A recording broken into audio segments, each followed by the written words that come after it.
March the 16th. For our good. Hebrews chapter 12, verse 10. In one of Ralph Connor's books, he tells the story of Gwen. Gwen was an undisciplined and strong-willed girl, always accustomed to having her own way. One day she had a terrible accident that crippled her for life, leading her to become even more rebellious.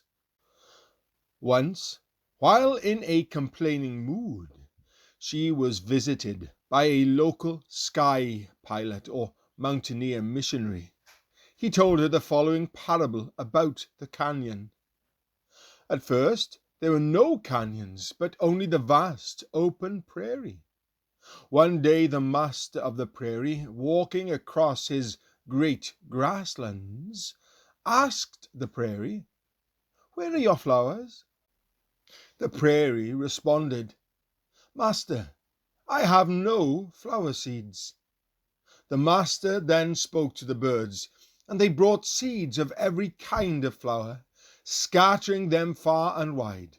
Soon the prairie bloomed with crocuses, roses, yellow buttercups, wild sunflowers, and red lilies all summer long.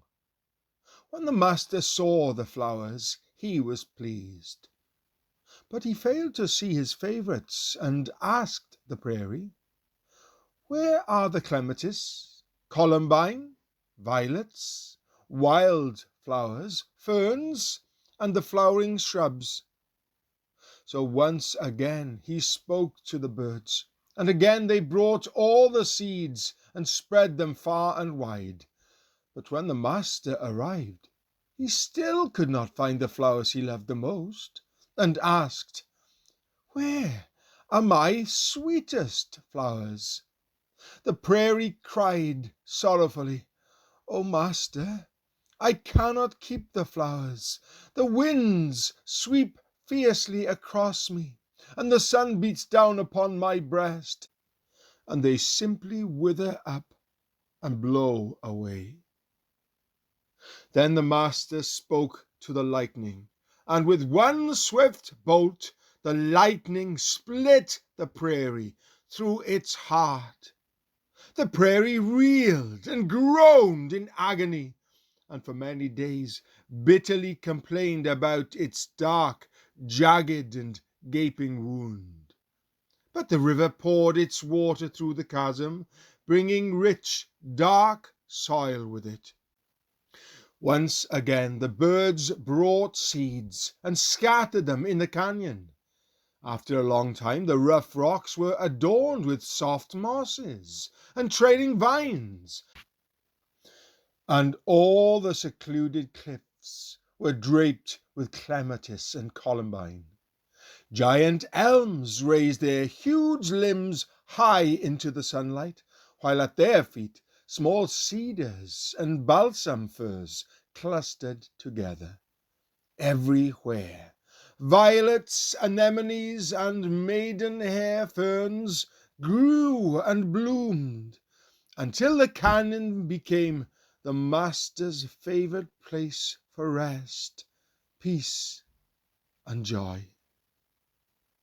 Then the sky pilot said to her, "The fruit or flowers of the Spirit are love, joy, peace, patience, kindness, gentleness."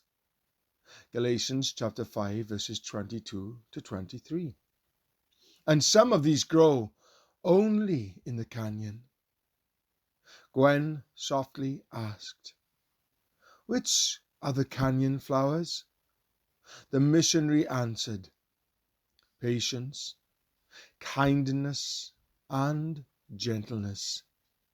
Yet even though love, joy, and peace may bloom in the open spaces, the blossom is never as beautiful, or the perfume as fragrant, as when they are found blooming in the canyon.